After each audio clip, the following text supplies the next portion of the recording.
Hello and welcome to another episode of Attacking Third, a CBS Sports soccer podcast.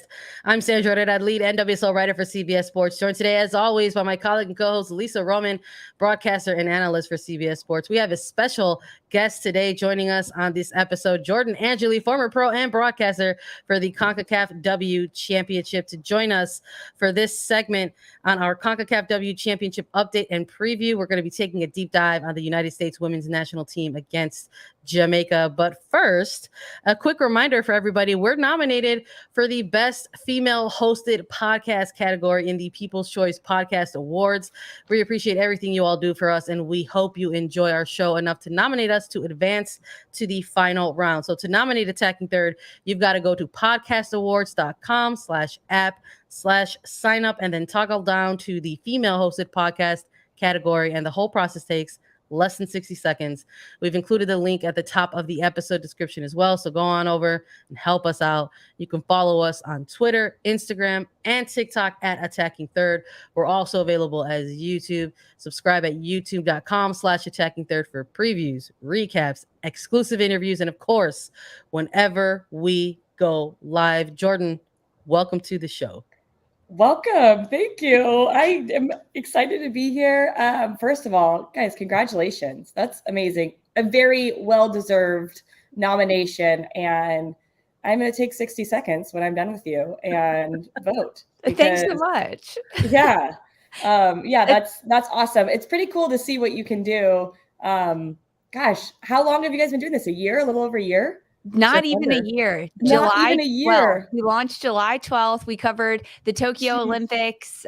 We are over like 230 episodes at this point, but we're almost at a year. So thanks, Jordan. That means a lot. We're excited about this. We're really happy. Yeah. It's been a wild ride, and it makes perfect sense that we're going to be ringing in our 1-year anniversary like in the middle of this tournament, the Concacaf W Championship. Match day 1 in the books for both Group A and Group B. We're so excited to have you, Jordan, with us, to sort of just chat and pick your brain about what you saw, because you are a huge part of this whole process. You're games, you're giving your insights, you're on the broadcast here within these group stages. Well, let's start with Group A here. We've got I'd love to get your thoughts on this, because we had the United States with a 3-0 win over Haiti. We're going to be doing a preview for them against Jamaica. Just maybe some of your insights to what you saw in this first match with the United States against Haiti.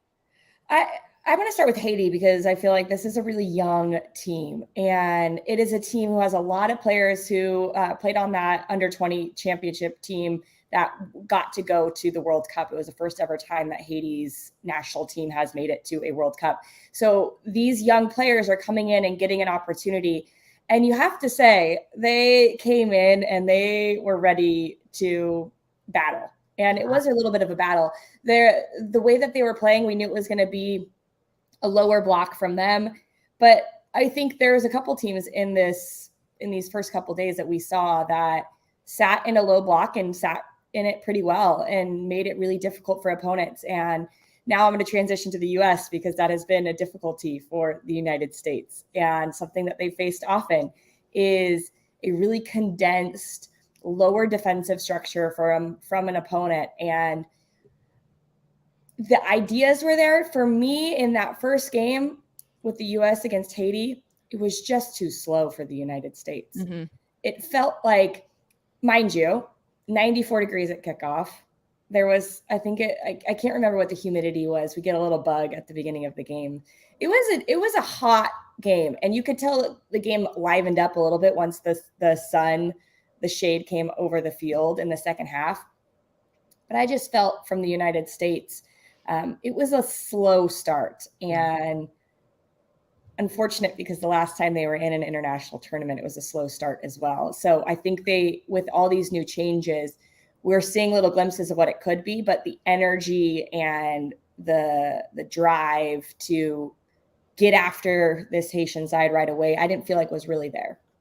Yeah. It's so I love that you brought that up because it's an important point to bring up and mention. This is it's because it's a storyline that's almost been following this team since a year ago, like you mentioned. It's just like this, the knowledge that this team has, that they know that there's probably going to be moments where they go up against opposition and they're going to be facing those low blocks, and where we've noticed with this team under Andonovski that it's taken them a little while to sort of unlock those things, and here they are in another big tournament with World Cup qualifiers on the line.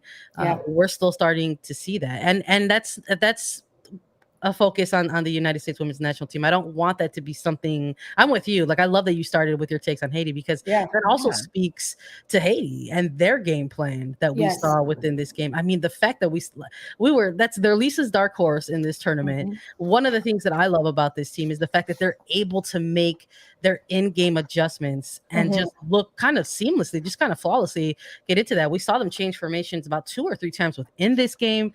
It was very, very, very impressive. So I'm eager to see if they end up sort of proving Lisa right in this one and end up sort of shocking some more along the way. They're fearless when they play, and that's what makes them so dangerous, because in a quick counterattack, they're going to stretch their opponent that they're playing against. We saw that happen to the United States. They put pressure on Becky Sauerbrunn, Alana Cook in the back line and stretched them, got in behind. And Casey Murphy, goalkeeper for the U.S., was put under stress because of that.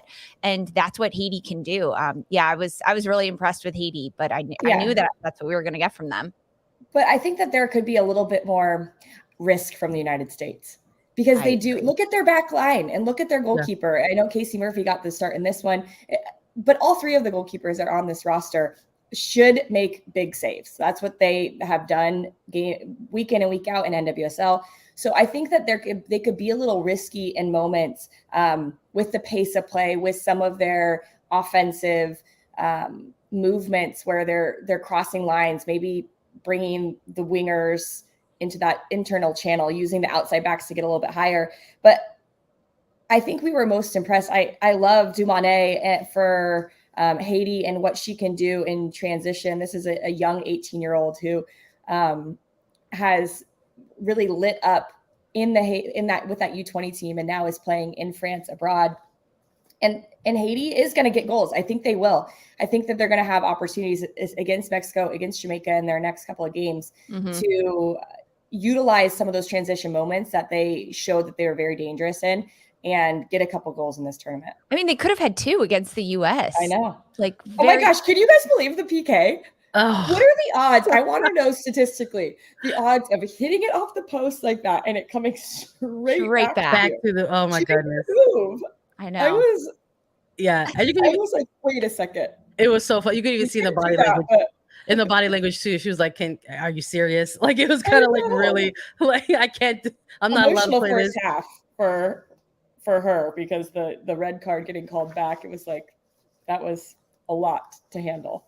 100%. We got to get your insights on the following games as well here, because you're joining us for our first half of this episode. So I want to make sure everybody gets to hear your insights on each of these games that you've been a part of. And I'm very eager to hear your thoughts on this. Jamaica 1-0 over Mexico to close out Group A's match 1. So you've got United States and Jamaica now sitting 1 and 2 in Group A. Bunny Shaw connecting on goal for the Reggae Girlz. Mexico missed opportunities throughout this match. Talk to me a little bit about Jamaica versus Mexico.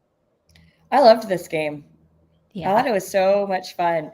And we've seen, I really felt like you see both these nations and the progress that they've had over the last couple of years. And Mexico was really strong for a number of years in CONCACAF and had fallen off.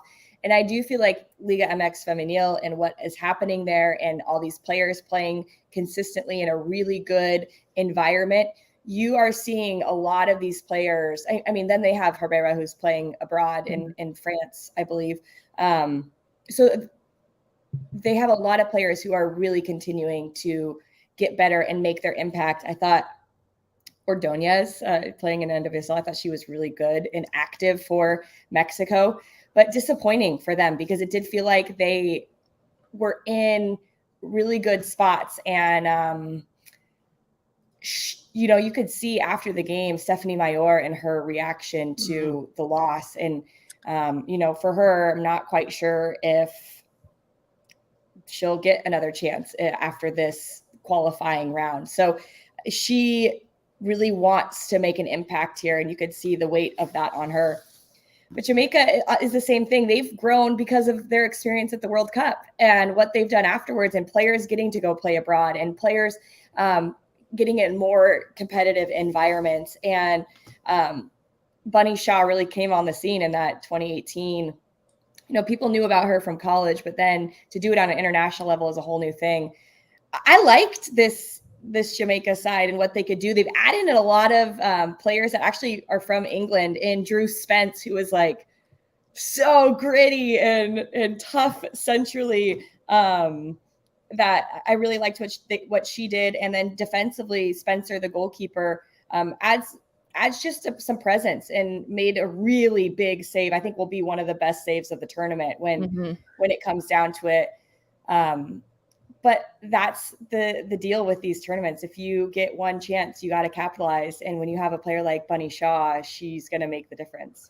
I think the biggest thing in this match between Mexico and Jamaica was Jamaica capitalized on every chance that they got, right? The opening goal coming from Bunny Shaw early in this game really helped Jamaica and shift that momentum and give them that confidence boost throughout the rest of the 90 minutes. Eighth minute or so came this early goal from Bunny Shaw. 8th minute. So like looking at all my notes. Yeah, I love it, Jordan. Yeah, I've got my notebook. You've got your notes. We're all set here. And you mentioned Diana Ordonez for Mexico. Like, she is one that had a great opportunity that should have been a goal for Mexico. So as much as Jamaica capitalized on their chances and opportunities they were given, Mexico did not.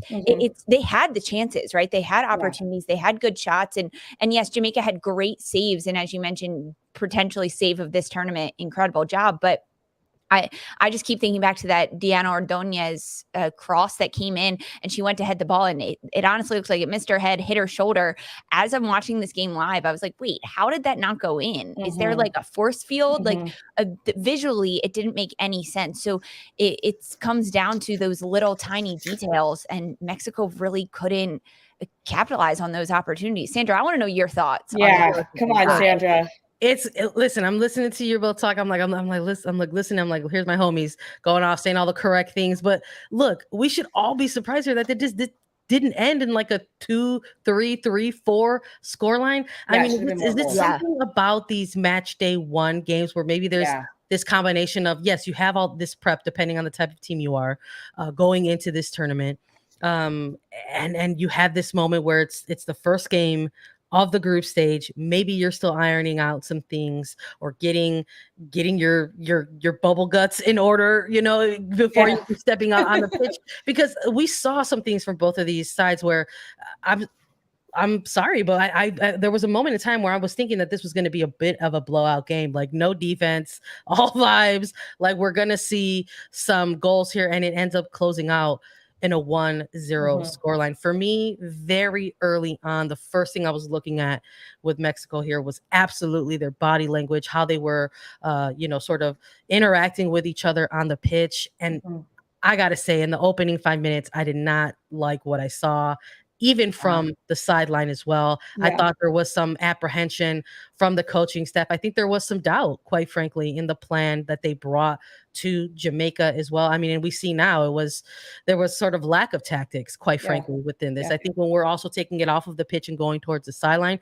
and looking at Donaldson versus Vergara, Donaldson absolutely came correct with the game plan for Jamaica. We saw Mexico's midfield not make an impact in this game. We saw somebody like Maria Sanchez getting marked endlessly, relentlessly during this game. We're talking double, multi-teamed, which was the correct thing to do, right? Like eliminating Mexico's midfield and then mark up on arguably their best player in Maria Sanchez, right? Smart, 100%. So I like just watching this unfold and then sort of seeing the lack of adjustment, quite frankly, from Vergara and the coaching staff. It just didn't resonate well with me. And as someone who's been following this team for a long time, someone who has been growing up Mexican American in this country and rooting for Mexico on both sides of the ball, just seeing it, I'm just like, geez, it's not it's not there for me. And we ended up seeing it, although the team, it sort of felt like they played themselves into the game at moments during stretches, not enough there to actually steal the momentum and say, we're taking control of this game. Yeah. And when you have a good game plan, when you've got a good goalkeeper, when you've got a good striker, turns out that's enough to maybe get you through the game. And Bunny Shaw connected on the very good opportunity that came for Reggae Girlz, and it was all they needed for that night. And they are sitting pretty in the group right now. It's where you want to be, 1 or 2. Can I just add one more thing before we go to the next game? I liked Ovalle coming in. Yeah. I thought she was really effective. I can't remember who she came in for, but changed a little bit of the game for Mexico.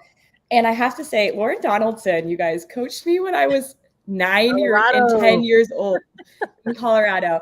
And it is so cool seeing him on the sideline. You know, he's been with this Jamaican squad on and off, but he cares so much for his players. And he's coached a lot of, he coached Janine Becky, Mallory Pugh players with Real Colorado, Sophia Smith. But seeing him on the sideline managing an entire group, it just like makes me proud of him because he deserves that. He's been such an influential coach for so many years, not only youth-wise, but professional-wise on the men's side in the Colorado Foxes. And now he gets to do it for the Jamaican national cool. team. It's so cool. It's so cool. Thanks for sharing that. I love hearing that. Yeah. Love to see it. Yeah. Love to see it. Shout out to Donaldson doing good work with the Reggae Girlz. Group B results. Let's talk a little bit about Costa Rica against Panama. Costa Rica taking this one 3-0 against Panama. We've got goals from Rocky Rodriguez, Maria Salas, Catherine Alvarado. Penalty there. We saw more VAR continuing in this in Group B. Tell us a little bit about your thoughts on Costa Rica and Panama, Jordan. Costa Rica looked like they knew what they wanted from the get-go.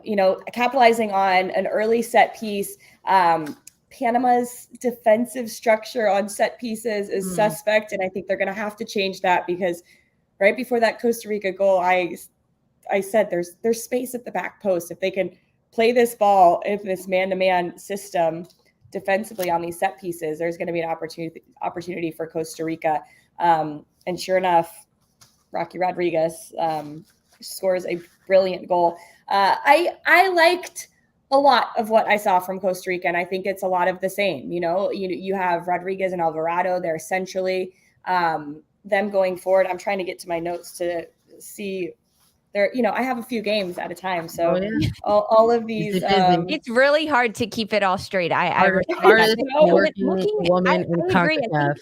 Panama's organization had shaky moments, right? Like, and even Costa Rica not necessarily capitalizing on all of those moments that they had space in front of the goal or space in behind or time on the ball. They played almost down to Panama in moments in terms of speed of play and kind of pushing in the attack because this one could have easily been 5-0. I think that's what I mean when I say, well, we're watching that a little bit from these first opening games, right? When I was talking about like, maybe it's something about that match day 1 energy where you want to get, you had every 8 teams going on here wanting to get the win in their first game, but there's still some of these players and some of these teams are still getting adjusted to playing with each other. You're ironing out your tactics for the first time within this extremely competitive environment.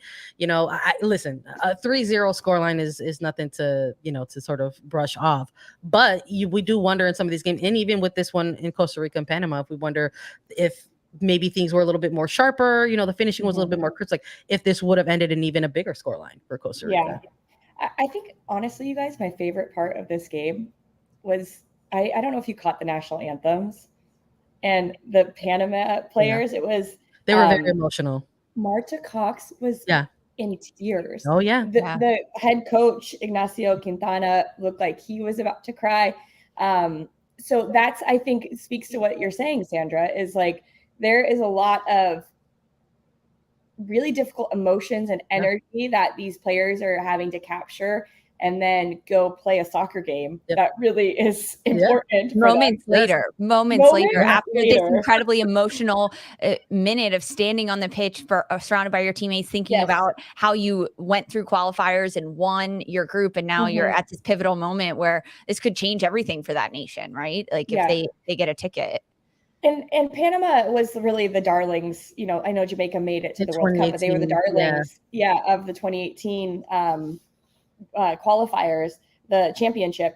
And a lot of that was USWNT Bailey in goal, who I think what was difficult in this one for USWNT Bailey is her team was sitting so low, and there was less room for her to make a decision on shots that were happening. I think before in that last tournament, we saw shots coming from a little bit farther out, so she could manage her footwork and get to the place where she could make a save. But there's nothing. I mean, that first one she could have maybe done a little bit better, but the Salas goal, it was a beautiful placed goal, and then the penalty was really well taken by Alvarado. But you see this Panama team, and you see how they can be effective in attack, and a lot of it is right around Marta Cox, because she is such an interesting player. She gets into situations and takes the ball out of situations that you're like, you need the replay to know like what just actually happened. And now with the inclusion of Cedeno up top, who really was active in pressing the back line, Panama came out hot, high pressing for those first 10 minutes. And I think a few more subs would have helped them throughout the game to be able to sustain that pressure that they had early on. But you can see where they're going to get goals through Cedeno and through Cox going forward, because those two in transition have a really good feel for one another. Yeah, let's talk about this. Let's transition to this final game, because I think when we're looking at Costa Rica and Panama, I think we still saw some of that match day one energy, and I love that you pointed out the big moments with the anthem. Maybe they will look a little bit more settled in match day two, and not even just more settled, but having more information in front of them to sort of utilize and execute their game plan in match day two. So to sort of close out Group B, because we absolutely have to get your thoughts on this game. I thought I saw some similar trends here in this match when we're looking at Canada winning 6-0 over Trinidad and Tobago. Another team maybe similar to the United States going into this tournament with a lot of narrative around them. Olympic gold medalists coming out of the Tokyo Games there. They're playing some of their best soccer right now, quite frankly. They're this Canadian national team. They've got players who are playing and putting together strong performances with their clubs right now as well, and making sure that it all comes together on the pitch. And Sinclair getting the breakthrough, getting that first goal for this team. But we were wondering, at least for me, I was watching this game and saying, okay, 19th minute here we go. They're going to start racking them up, but they still needed a little time to get going. Tell me your thoughts on this game, Jordan. Well, you go first, Lisa. You were about to say something. I just want to say, you mentioned Christine Sinclair in the 19th minute, Sandra. Seeing the starting lineup, I was like, Christine Sinclair, she hasn't practiced with Canada in weeks, dealing with a bit of a knock. I was very shocked to see Sinclair get the start. And then I knew, I was like, well, it's Christine Sinclair. Like, she's gonna score. Like, it doesn't matter if she hasn't trained in months. She'll be fine. And of course, she gets the opening goal.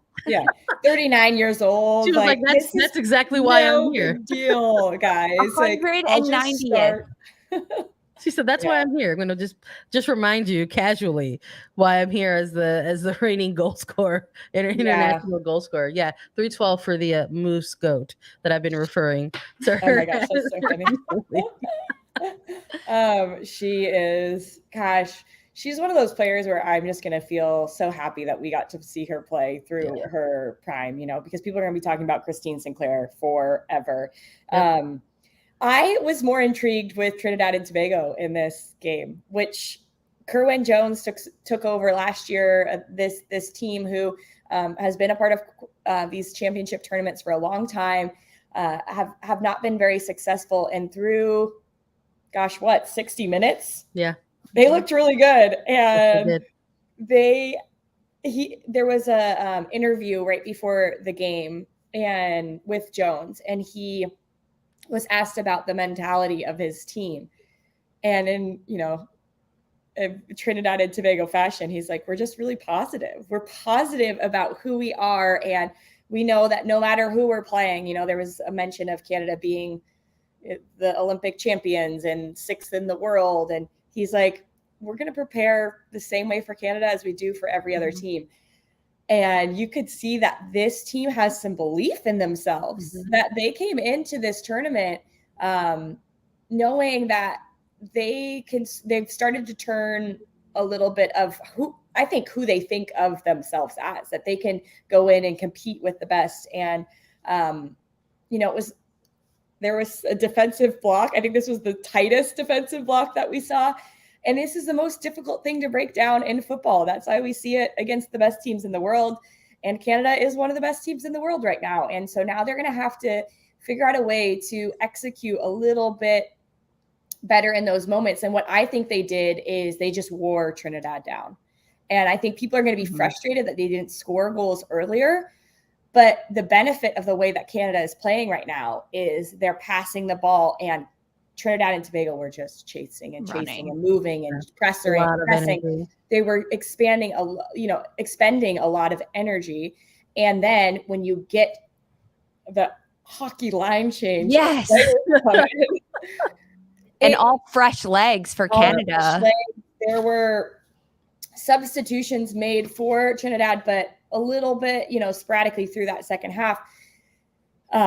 It was like those subs hit. And I've watched Julia Grosso play for a long time, called a lot of her games at University of Texas. And she has been a player that I'm like, this girl is going to be a difference maker.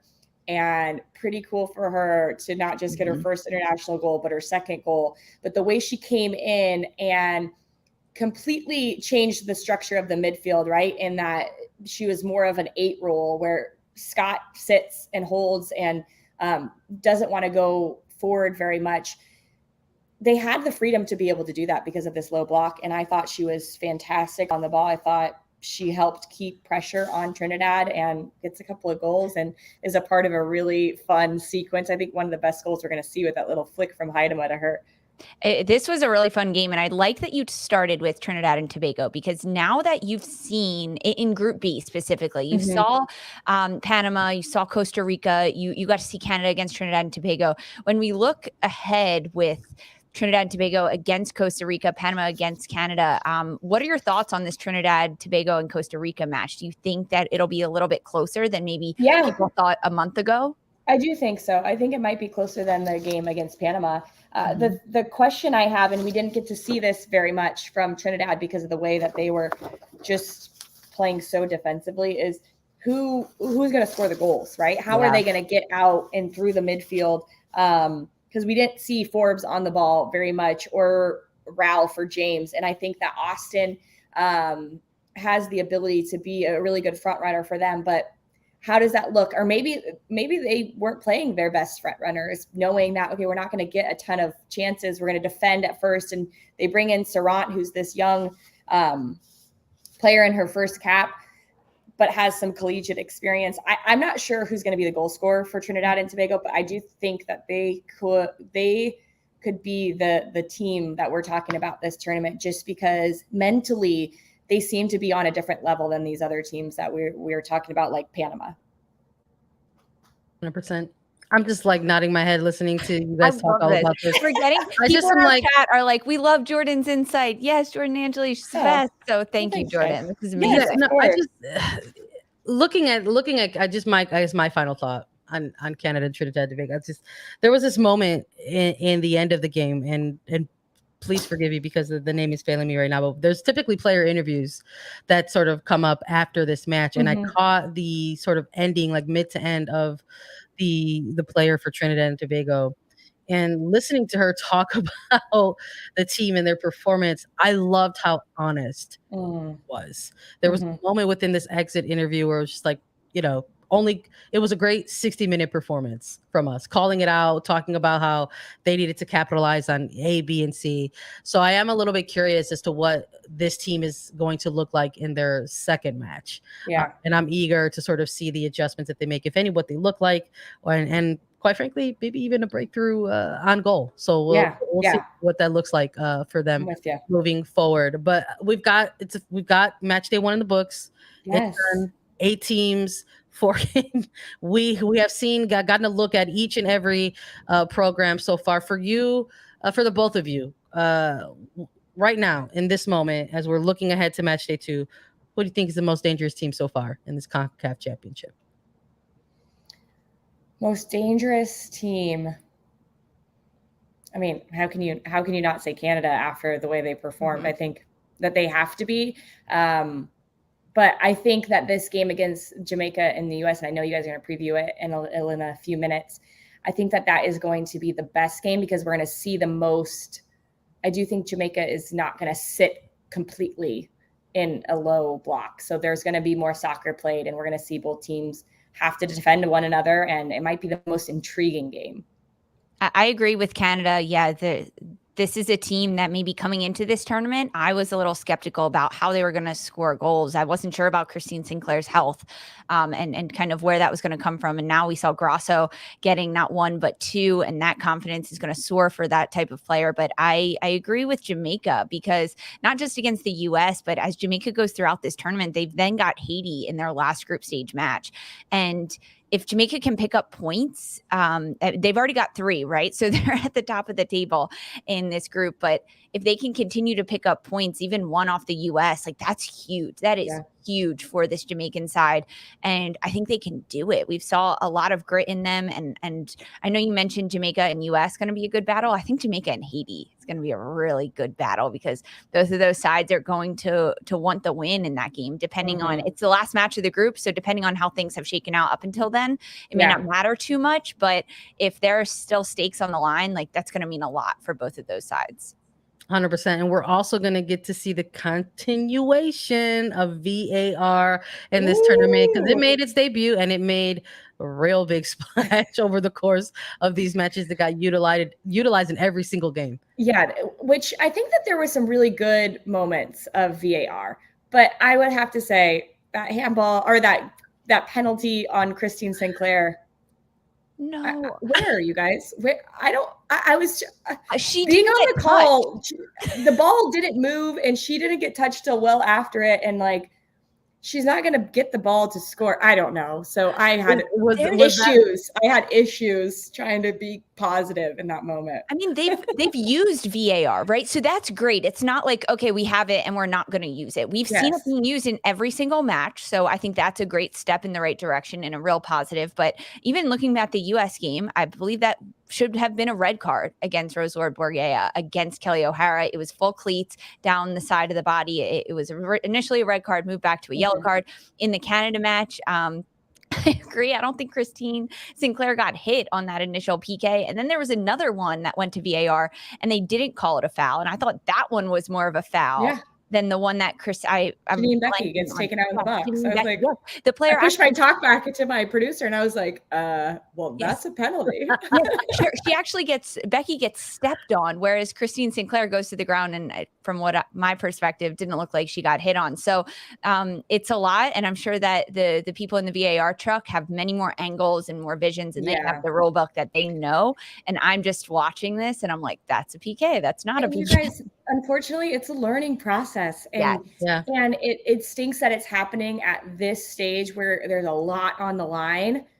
But next year, these people have to be proficient in this. Mm-hmm. And so if they don't get games and have to make these, because I hope they're in there today, looking back at those 4 games, looking at the things that they went to the monitor and didn't, and saying, all right, we did this one correct, and we didn't, and taking some ownership, because that's the only way that there's going to be growth in this. And you just hope that some of those things as match day 2 and match day 3, and then into the knockout stage come to be, that those what look like potentially mistakes are not happening anymore. And not just fouls or penalty kicks, but also offside. But honestly, I think that needs to be something that they start pulling into effect. I think that the U.S. was offside on their first goal. I think Alex Morgan was off, but like they didn't look at it. I don't know. So like those are just some certain things that I would also like to see them talk about today, hopefully in what they're doing and then in preparation for match day too. Maybe you need to get Christina Uncle on here. Yeah. I love Christine Uncle. We're big fans of Uncle for sure. Love Christine Uncle. We just need answers. We need answers. Referees. Well, I don't know if she had them herself in the moment, but maybe she's had a day or so to reflect on it and maybe can give some more insight for sure.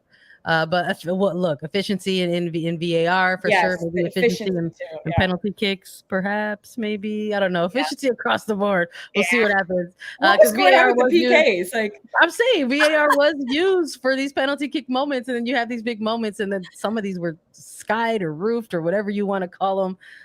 Pressure is on in these qualifiers.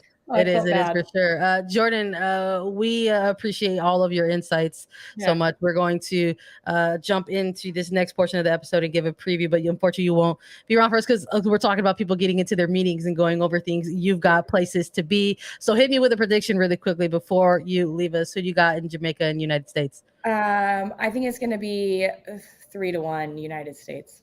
So you think Jamaica will get on the board? I like that. Oh, yeah. Is it going to be a Bunny Shaw goal?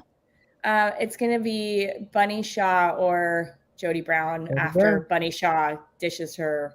Bunny Shaw's just going to be surrounded by people. And she's just going to be like, here, take it, Jody. Yep. Smart. I like that. I like the energy. We're going to keep that energy going into this next portion of the episode. Thank you so much, Jordan. Listen to her on the call for the Concacaf W Championship on Paramount Plus. We'll be back with a preview of Jamaica and United States after a quick break.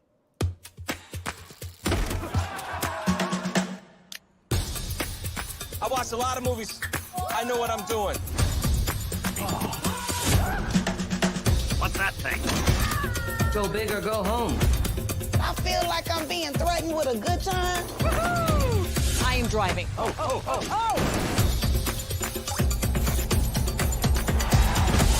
Why are you so handsome? My dad was a weatherman. All right, we are back to preview Jamaica and the United States. But first, another reminder for you all, if you're just joining us or if you hopped on late, shout out to Jordan Angeli. She joined us. We were so grateful to have her. But if you're just joining us, I want to let you know that we are nominated for the Best Female Hosted Podcast category in the People's Choice Podcast Awards. We appreciate everything you all do for us, and we truly hope you enjoy our show. Enough to nominate us to advance into the final round. To nominate Attacking Third, go to podcastawards.com/app/sign up, and then toggle down to the Female Hosted Podcast category and go ahead and vote for us. The whole process takes less than a minute, and we've included the link at the top of this episode description as well. Lisa, we got to talk about Reggae Girlz. We got to talk about the gals. We got to talk about United States versus Jamaica. This one's going to be kicking off on Thursday, July 7th at 7 p.m. Eastern on Paramount Plus. What are we going to see? We know we're not going to see Megan Rapinoe unavailable for this one. Well, are we going to see a different starting lineup, change in the tactics for the United States? What are we going to see, Lisa? Yeah, I think Megan Rapinoe not being there is a big one, although I would never expect her to get the start in this match. She is being awarded the Presidential Medal of Freedom at the White House on July 7th. So she's missing this match and coming back. And I think not having her in the locker room pregame, potentially at training today. I'm not sure her flight schedule, but not having her in the training room, not having her on the bench, not having her in the locker room at halftime. I think that is an adjustment, right? That's why Vlatko Andonovski brought Rapinoe, is for those off the field moments and coaching. When we look at starting lineups for the U.S., I expect we'll see a little bit of rotation. I'm not entirely sure how much, but I expect we'll see a little bit of rotation. As we just talked about with Jordan Angeli, this Jamaican side is they're coming off of a win. So, right, they've got incredibly high confidence going into this match against the U.S. They've got a goal from Bunny Shaw, 3 points over Mexico, the host country in this tournament. And this is a Jamaican side that really wants to take points off the U.S. Now, I think Jamaica's going to go for the win, but in the back of their minds, it's like, let's get a tie. Let's get 1 point off the U.S. So in terms of that, I think Vlatko Andonovski has to be aware of what he's going up against in this Jamaican side, especially after what they saw from Haiti, a team that got good looks, got chances. So Casey Murphy, I imagine, will stay in goal considering how well she did against that Haiti side, making really big saves on a breakaway against Haiti. She had an incredible save, and then the penalty kick going off the post in the back line. Not entirely sure how much rotation we'll see there, but I think when we look at the front line, Sophia Smith got the start against Haiti. It was Smith, Alex Morgan, and Mallory Pugh, and Smith was dealing with a bit of a knock. She had her leg wrapped up. She wasn't running at 100%. She wasn't giving 100% due to that injury. And I'm not knocking her by any means. And that's what you have to do as a player. If you can't run. I mean, everyone saw it. Right. We're looking at the players and where we see them wrapped up. Exactly. And I think we could see rotation there in that front line, especially after Vlatko Andonovski rotated in Margaret Purse, and she was ultimately able to get a goal, 2 goals, but one of them called back due to offside, but get a second goal that actually counted in this match against Haiti. So the rotation there was a positive one for Vlatko Andonovski. So I don't think we'll see Sophia Smith start. This could be a rest game for her in terms of her injury. Of course, it depends on how training has been the last 2 days and how her recovery has been, but I could see that rotation happening as well in the front line. Yeah, I do wonder, if this is the game where we see Trinity Rodman get a start. I don't know if she's going to get a start or just a full 45 minutes. I don't think she'll get a start. I think we'll see her, but I don't think she'll get a start. Yeah, this is a player that, they brought up into national team camps, and, her time with the team in 2022 has been very limited. And she's a very exciting player on the pitch, a very, very talented player, someone who could absolutely create a bunch of chaos for the opposition if they allow it to happen.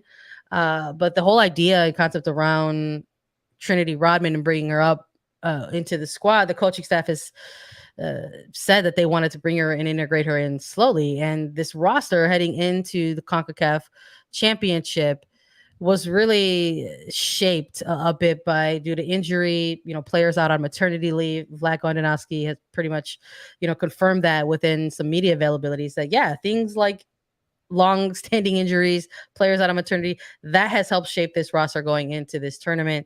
And here we are, we see a young player like Trinity Rodman. So I do think she'll see time in this match. I just don't know if it's going to be a start, but that is an option for this team, quite frankly, as we look at, the matchup against Jamaica. But it's not just Sophia Smith that I'm keeping an eye on, Lisa. I mean, we have to say about Lindsay Horan. I want to jump in before you jump to the midfield. We're getting questions in our chat right now. Why won't she get a start, do you think? I'm sorry? For me, excuse me? What was the question? You cut out for me. No, that's okay. So Kathleen Clavin here, she asked, why won't she get a start, do you think? Because that's what we're saying. And I appreciate these questions because I don't think Trinity Rodman will get a start personally because of the lack of experience that this player has in playing in these types of tournaments and playing internationally. Although she can make a difference, and oftentimes that naivety can help a player in this situation. Going up against this Jamaican side in this type of environment in Mexico, I don't think you just give a player like that the start. I think coming off the bench is the best way to ease someone like Rodman into a game. And that could be 45 minutes, right? Like getting her in right at the half and finishing out the game once she can kind of assess how things are going. And Rodman's also an incredibly dynamic, quick, and creative player that if she can watch the game for a few minutes, 45 minutes, see where the spaces are, have the opponents also be tired out a little bit in this Jamaican side, which is what we could see if the U.S. really moves the ball around. Rodman will be much more of a threat if she comes in at the 60-minute mark or in the second half. That's my perspective on the situation. I think that as Purse got minutes, maybe she would get the start in this situation over someone like Rodman, and then Rodman would be rotated in. Yeah, I'm in agreement. I essentially just sort of repeat what I already said in that, Rodman's inclusion in this roster and with this team, quite frankly, in 2022 was always meant to be a sort of slow integration. But unfortunately, injury, maternity leave have sort of expedited that process for this team. She's a very talented player, and you cannot say that the reigning rookie of the year, a player who is so great in the attack when given the opportunity. That sort of forced the coaching staff's hand to sort of ensure that she was part of this roster. Andonovski's no stranger to rotation, even within the game. We've seen him make the halftime sub. So could she get a full 45? It's possible. I wouldn't be surprised if we did see that, depending on how this game is going. But I think Elise is correct in that it's a little bit more likely to maybe at the hour mark where they sort of gauge where the game is at that point. But again, an option for the forward core if they need to maybe make an adjustment. I mean, do we see Alex Morgan go as long in this match as she did against Haiti? She had a great performance there. I'm not sure. Is this the game that we see Ashley Hatch introduced into the tournament? There's a number of things here that we're keeping an eye on. And as I was alluding to before we answered this question specifically about Rodman, talking about Sophia Smith and perhaps sort of the wrap that we're noticing around her leg in that first game, may perhaps impacting her speed a bit on the pitch.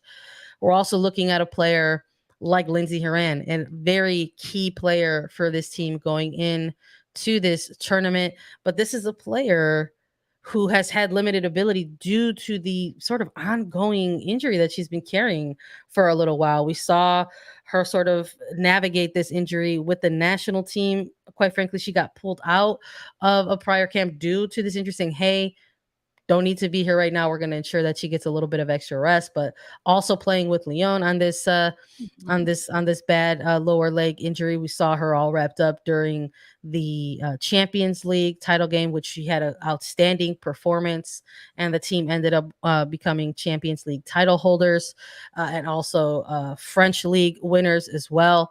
But here we are with Lindsey Horan, who's become this very integral part of the midfield and has been referred to as possibly, another option in the six for this team because they are limited in options in that role. We saw her struggle a bit as well as Sophia Smith. I mean, we know how impactful these players are when they're just a little bit more healthy.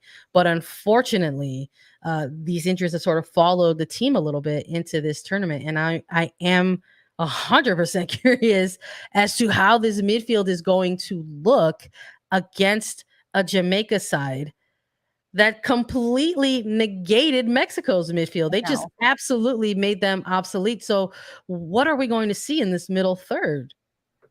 So I agree with the looks on Horan, considering the minutes that she got in the match against Haiti, and then Ashley Sanchez coming in and offering a lot of versatility in that midfield. I would love to see Ashley Sanchez get the start in this match for Vlatko Andonovski. I'm not entirely sure that would happen because so much of this, you have to look at your competition, and looking at Jamaica, they could do a lot of damage in the midfield or frankly skipping over the midfield. And in terms of leadership and been there before and understand these types of situations, Horan has that upper hand over a player like Sanchez in the midfield. And maybe playing it safe. I don't want to say those terms, but to have someone on the pitch that can be your captain, be your leader in the midfield, understanding, being able to communicate with all players on the pitch purely based on location on the pitch, being in the middle of the field. Horan can do that.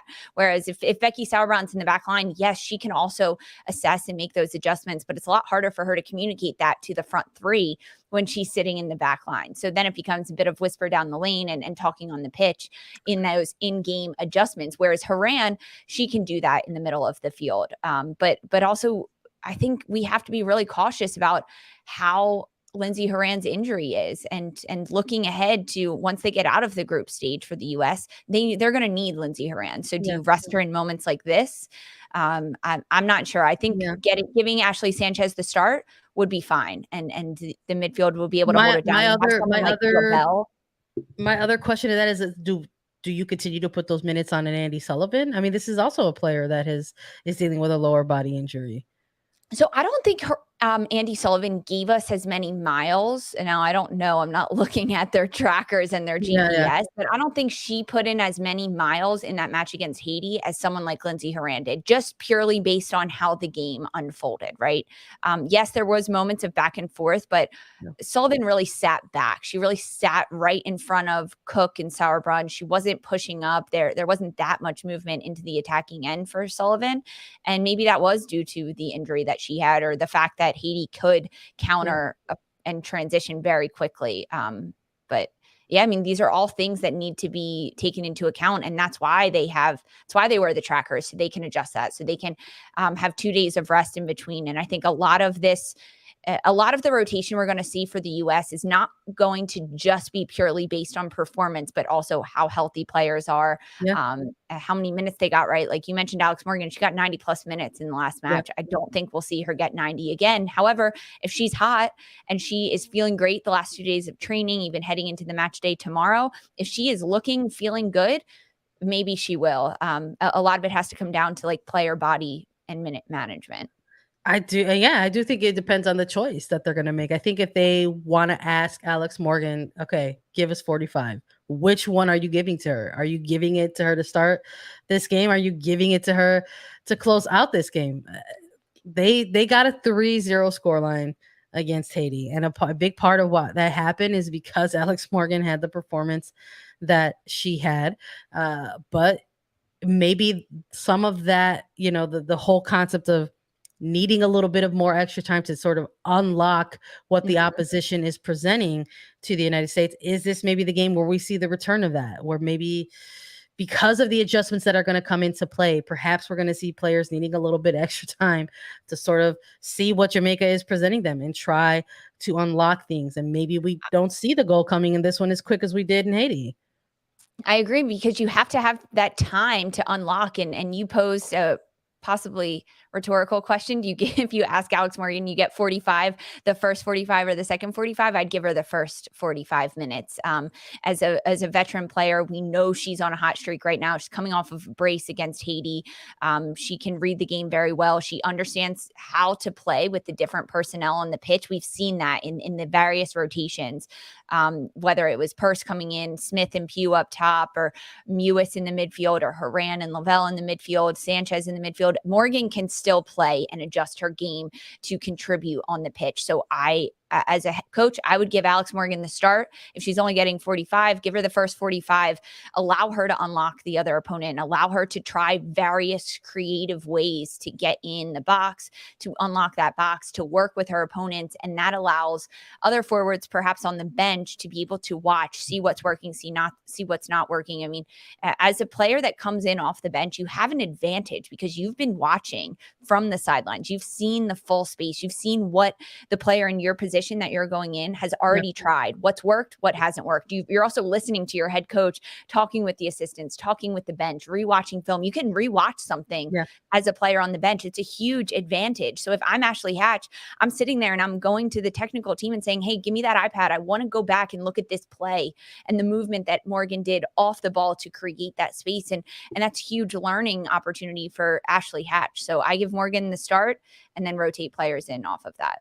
I do wonder if this game against Jamaica is going to be the Washington Spirit game. We're talking a ton of players on this national team, who represent the Spirit. And I just wonder if this is the game where we're going to want to see players who have as much familiarity with each other as possible to continue to carry this momentum for this United States women's national team. And perhaps you do that by playing the collective of players that have all of that familiarity with each other. It is something I'm curious about. I do wonder if we'll see it. I do wonder if that also means somebody like an Emily Sonnet, that you slot her into that back line, because we were looking at things at that back line against Haiti, looking like they got beat a few times. Yeah. Struggling with some areas where they had to mark. And I'm wondering if there's going to be some adjustments there as well. I could see adjustments. I don't know. I would love to see Sana in the center back, and I doubt that's going to happen. So if there are adjustments, I could see it being Naomi Girma coming in for Alana Cook in that back line. So it would be Fox, Girma, Sauerbrunn, and then O'Hara, right? We haven't even talked about her. How's she dealing with her injury? She got cleated to the ribs, to the abdomen, had a bit of a bruise we saw during the game and scratches. How is she doing? Can she play?